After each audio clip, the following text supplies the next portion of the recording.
Namaskar students. In this video, we will take a problem on the concept of bases.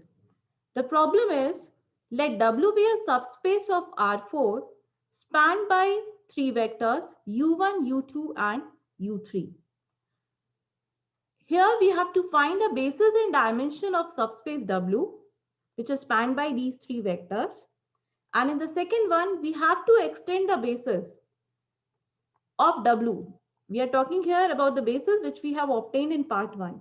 We have to extend that basis of W to a basis of R4. So here the vector space is R4.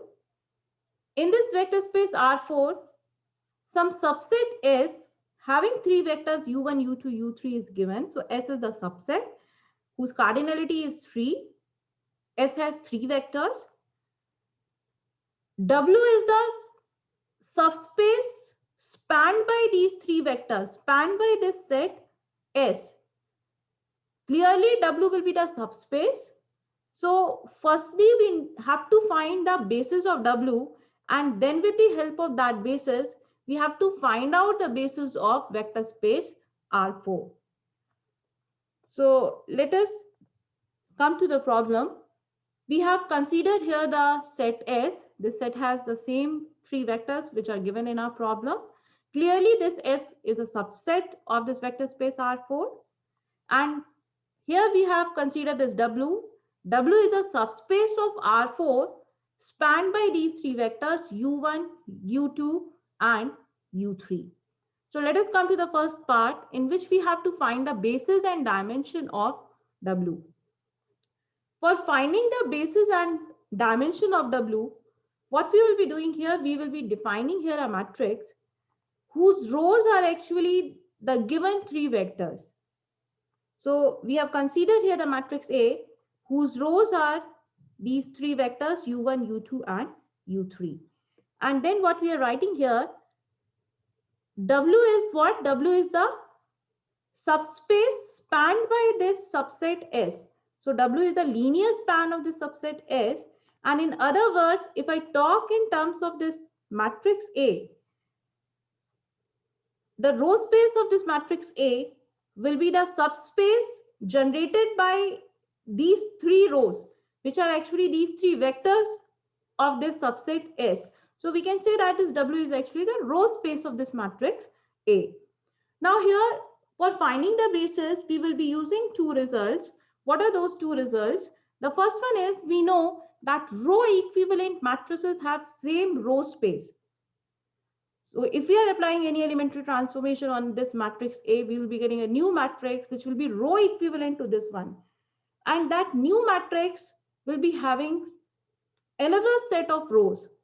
And those rows will be generating the same subspace W, because what we are saying that row equivalent matrices have same row space. So if I have reduced the matrix A to the echelon form, then the echelon form is also row equivalent to this matrix A. So the rows which are present in the echelon form, which are actually the vectors, they will also be generating the same subspace W, because we are saying that they have same row space. So whether I talk about this matrix A or whether I talk about its echelon form, both will be having same row space, and that row space will be the W. Means that non-zero rows which are present in the echelon matrix, they will be generating this W. The second result which we are using here for finding the basis is that the non-zero rows of a matrix in an echelon form are linearly independent. What is our purpose? We need to find the basis. So that collection of vectors should span this subspace W, because we are finding here the basis of W. And the second thing is that that collection of vectors should be linearly independent. So the first thing is saying that the non-zero rows which are present in echelon form, that will generate this W. And the second thing is saying that those rows are also linearly independent. It means the non-zero rows of echelon form, they will be satisfying both the properties of the bases. And that collection of non-zero rows of echelon form of this matrix A will form the basis of the subspace W. So what is our task here? We will be reducing this matrix A to its echelon form by applying row transformations. So let us apply here the sequence of elementary row transformations to convert this matrix A to its echelon form. Here, with the help of this first row, with the help of this entry 1, we can make these two entries 2 in the second row and this 3 in the third row as 0. So with the help of first row, here we are using the first row. We are making these two entries 2 and 3 in second and third row respectively as 0. So after applying this transformation, I am getting a new matrix. It is equivalent to the matrix A. Now after applying the transformation, we are getting the another collection of vectors. But this collection of three vectors will be generating subspace W because row equivalent matrices have same row space. But it is not in echelon form. So we will be further applying some transformations. Here in third row, we can reduce entries because 2 is present in all the entries in this third row. So if I use here the scalar 1 by 2 with the third row, we will be getting a new matrix and that matrix will be of this form. And here the second and third rows, they are identical and we can easily make one row as a 0 row by applying this transformation. So let us change the third row with the help of second row, and after applying this elementary transformation, we will be getting this matrix which is in echelon form. The above matrix is in echelon form, and if I consider the non-zero rows of this matrix, and I have named it as that collection of non-zero rows as a set B, then this set B, which has these two rows, which are the non-zero rows of this echelon form, it is very clear that this collection of two vectors will form a basis of the subspace W, because being an echelon form, these two vectors are linearly independent and they will also span W because A was spanning the subspace W and this matrix is row equivalent to A. So it will also span W. Its span will be this same subspace W. So this B will be the basis of subspace W. Now, what will be the dimension? Dimension is the number of elements in the basis. So here we have two vectors.